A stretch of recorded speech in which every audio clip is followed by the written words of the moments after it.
നമസ്കാരം. വെടിയുണ്ടകളേക്കാൾ വലിയ പ്രഹരശേഷിയുള്ള വാക്കുകൾ അമേരിക്കയിൽ നിന്നും ഇറാനിൽ നിന്നും അന്തരീക്ഷത്തിൽ മുഴങ്ങി കേൾക്കുകയാണ്. കഴിഞ്ഞ കുറച്ചു വർഷങ്ങളായി പശ്ചിമേഷ്യയെ ഗ്രസിച്ച യുദ്ധഭീതി അതിന്റെ പാരമ്യത്തിൽ എത്തിക്കുകയാണ്. അതായത് യുദ്ധം അവസാനത്തോടെ അടുക്കുന്നു എന്ന അമേരിക്കൻ പ്രസിഡന്റ് ഡൊണാൾഡ് ട്രംപിന്റെ പ്രഖ്യാപനം വെറുമൊരു രാഷ്ട്രീയ പ്രസ്താവനയാണോ, അതോ ആഗോള ശക്തികളുടെ തന്ത്രപരമായ ഒരു പിന്മാറ്റമാണോ? ലോകത്തിന്റെ ഊർജ്ജ ഞരമ്പായ ഹോർമൂസ് കടലിടുക്കിൽ തിരമാലകൾക്ക് ഇപ്പോൾ ചോരയുടെയും എണ്ണയുടെയും ഗന്ധമാണ്. ഇറാനെ സൈനികമായും സാമ്പത്തികമായും തളർത്താൻ അമേരിക്ക നീക്കിയ കരുക്കൾ പിഴയ്ക്കുന്നു എന്ന സൂചനയാണ്, അതായത് പാളിപ്പോകുന്നു എന്ന സൂചനകളാണ് പുറത്തു വരുന്നത്. പാകിസ്ഥാനിലെ ഇസ്ലാമാബാദ് ഒരു ചരിത്ര മുഹൂർത്തത്തിന് സാക്ഷ്യം വഹിക്കാൻ ഒരുങ്ങുമ്പോൾ ലോകം ചോദിക്കുന്നത് ഒന്നു മാത്രം: ഈ മഹായുദ്ധത്തിന് അന്ത്യമാകുമോ, അതായത് വിരാമമാകുമോ എന്നതാണ്. ഹോർമൂസ് കടലിടുക്ക് ഇപ്പോൾ ഒരു യുദ്ധകളമാണ്. രണ്ടാമത്തെ ദിവസവും തുടരുന്ന ഉപരോധം ആഗോള വിപണിയെ തകർത്തെറിഞ്ഞിരിക്കുകയാണ്. ലോകത്തിലെ പെട്രോളിയം കയറ്റുമതിയുടെ 30% കടന്നു പോകുന്ന ഈ നിർണായക പാത അടഞ്ഞതോടെ വികസിത രാജ്യങ്ങൾ പോലും കടുത്ത ഇന്ധന പ്രതിസന്ധിയിലേക്കാണ് നീങ്ങുന്നത്.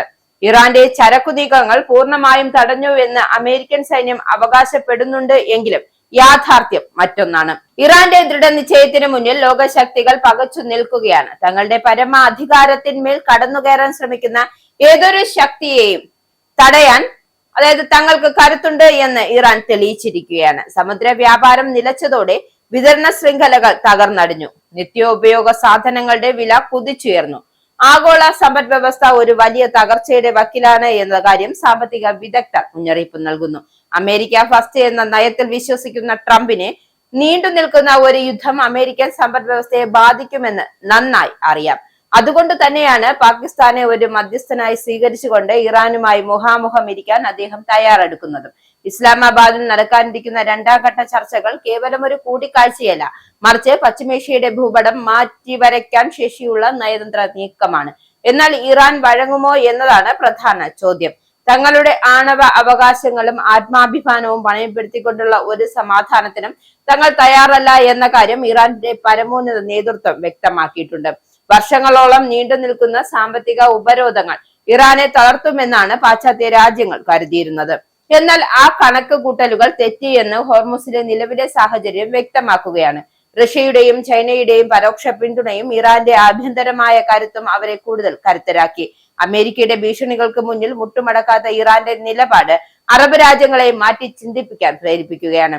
സമാധാനത്തിന്റെ പുതിയ വഴികൾ തേടാൻ അമേരിക്ക നിർബന്ധിതരാകുന്നത് ഇറാന്റെ ഈ പോരാട്ട വീര്യത്തിന് മുന്നിലാണ്. ഉപരോധങ്ങൾ പരാജയപ്പെട്ട ഇടത്ത് നയതന്ത്രം വിജയിക്കുമോ എന്ന് കണ്ടറിയണം. ഇന്ത്യ അടക്കമുള്ള രാജ്യങ്ങൾ ഈ ചർച്ചകളെ ഏറെ പ്രാധാന്യത്തോടെയാണ് നോക്കിക്കാണുന്നത്. കാരണം പശ്ചിമേഷ്യയിലെ അസ്ഥിരത ഏഷ്യൻ രാജ്യങ്ങളുടെ വികസനത്തെ നേരിട്ട് ബാധിക്കുന്നു. കടൽ ഇപ്പോഴും കത്തുകയാണ്. ആഗോള വിപണി വിറച്ചു നിൽക്കുകയാണ്. വരും മണിക്കൂറുകൾ ലോകചരിത്രത്തിലെ തന്നെ ഏറ്റവും നിർണായകമായ സമയമായിരിക്കും.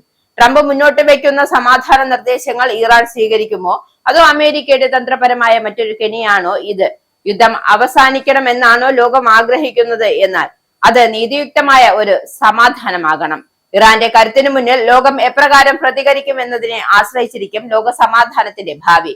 ഈ പോരാട്ടത്തിൽ ആര് ജയിക്കും എന്നതിനേക്കാൾ പ്രാധാന്യം മാനവികത തോൽക്കാതിരിക്കുക എന്നതാണ്. ഇസ്ലാമാബാദിലെ ചർച്ചകളിൽ നിന്നും ഉയരുന്ന വാർത്തകൾക്കായി ലോകം കാതോർത്ത് ഇരിക്കുകയാണ്. എന്താവും? സമാധാനം ഉണ്ടാകുമോ അതോ യുദ്ധം തുടരുമോ എന്ന കാര്യം നമുക്ക് കാത്തിരുന്ന് തന്നെ കാണാം.